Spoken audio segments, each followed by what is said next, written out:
contribution of atoms in cell.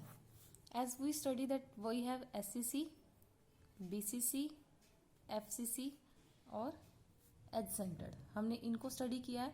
तो हमें निकालना है कि वन एटम के कॉरस्पॉन्ड कितने कंट्रीब्यूशन जो है ये शो करता है. तो ये स्टैंडर्डाइज आपको याद रखनी है. एससीसी के लिए ये 1/8 शो करता है, बीसीसी के लिए ये 1 शो करता है, एफसीसी के लिए ये 1/2 शो करता है और इसके लिए आपके पास ये कितनी शो करता है 1/4 जो है वो शो करता है. ये कंट्रीब्यूशन वन एटम की आपको एज इट इज क्या करनी है, लर्न करनी है. अब हमें क्या करना है, calculation of a number of atoms per unit cell निकालनी है. अभी हमने जो किया था ये वाला कंसेप्ट, उसमें हमने सिर्फ क्या किया कि कंट्रीब्यूशन ऑफ एटम्स देखी है कि केस में कैसे कैसे आती है. अब आपको यहाँ पे क्या करना है, टोटल वैल्यूज फाइंड आउट करनी है. तो सबसे पहले हम फाइंड आउट करते हैं एससीसी के लिए.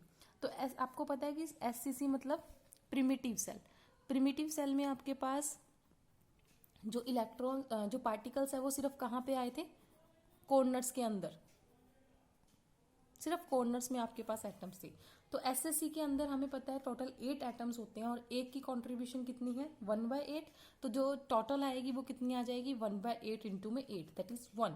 तो ये जो आपके पास वैल्यू बनेगी 1, this is equal to z. तो जेड की वैल्यू यहाँ कितनी आ जाएगी 1 आ जाएगी. नेक्स्ट वन है number of atoms in a unit of BCC. BCC का मतलब क्या है कि कॉर्नर्स में प्लस बॉडी सेंटर्ड में, वो हमारे पास क्या बन जाता है, बीसीसी स्ट्रक्चर्स फॉर्म्स आउट हो जाते हैं. तो contribution by 8 atoms at the corners के लिए तो 1/8 into 8 that is equal to 1.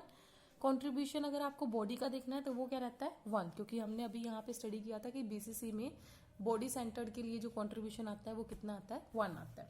तो आपके पास 2 आ गए कॉर्नर के लिए, तो कितना आंसर आया 1. बॉडी सेंटर्ड के लिए कितना आया 1, तो 1 + 1 2. इट मीन्स यहाँ पे जेड की वैल्यू कितनी आ गई आपके पास 2. जेड का मतलब क्या है, number of atoms in a unit of cell. Next है number of atoms in a FCC. FCC में कंट्रीब्यूशन जो है वो किस किस का आएगा, एक कॉर्नर का आएगा और एक फेस का आएगा. तो कॉर्नर्स के लिए 8 कॉर्नर्स है, 1 के लिए 1/8, 8 के लिए इंटू में 8 दैट इज 1.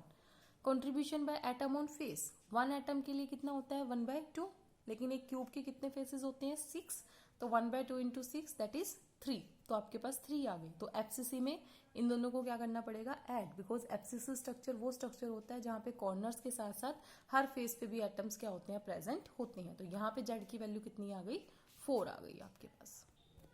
ये आपको गिवन है कि जो आपको एज इट इज याद रखना है, contribution of each atom at 1/8, contribution of each atom at FCC 1/2, contribution of each atom at BCC 1, contribution of each atom at H that is 1/4. That is already we have been discussed first. ठीक है, ये हमने firstly आप discuss कर लिए थे.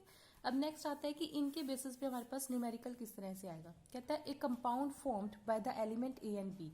एक compound बनता है ए और बी एलिमेंट के साथ जिसका स्ट्रक्चर क्या है, क्यूबिक स्ट्रक्चर है. ए एटम्स कहाँ पे प्रेजेंट है, कॉर्नर्स के ऊपर, और बी प्रेजेंट है सिर्फ फेस सेंटर के ऊपर. तो आपको उसका फॉर्मूला डिराइव करना है. तो ए एटम्स अगर कॉर्नर्स पे हैं तो 1 एटम की कंट्रीब्यूशन 1/8, और कितने होते हैं कॉर्नर्स पे 8, तो 1/8 इंटू 8 दैट इज 1. तो ये कॉर्नर्स पे कौन थे, ए, तो ए की वैल्यू कितनी आ गई 1.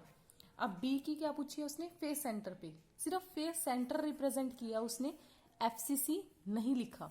अगर वो एफसीसी लिखता तब करते हैं हम कॉर्नर्स प्लस फेस सेंटर, लेकिन अभी फिर सिर्फ फेस सेंटर पे बोल रहा है. तो एक की कंट्रीब्यूशन 1/2 इंटू में 6 दैट इज 3. तो बी की वैल्यू कितनी आ गई 3. तो फॉर्मूला क्या बन गया, ए की वैल्यू 1, बी की वैल्यू 3. लेकिन अगर वो क्वेश्चन में यहाँ B atoms face centre की जगह क्या लिख देता, फेस सेंटर क्यूबिक लिख देता, तो उस टाइम पे आपके पास बी क्या लिखते हैं आप, face centred plus corner. Face centre के लिए तो 1/6 इंटू 2 आया प्लस 1/8 इंटू 8, तो जेड की वैल्यू क्या आ जाती 4. तो वहां बी क्या बन जाता 4 बन जाता, और ए सेम रहता 1. तो फॉर्मूला क्या बनता, ए बी 4.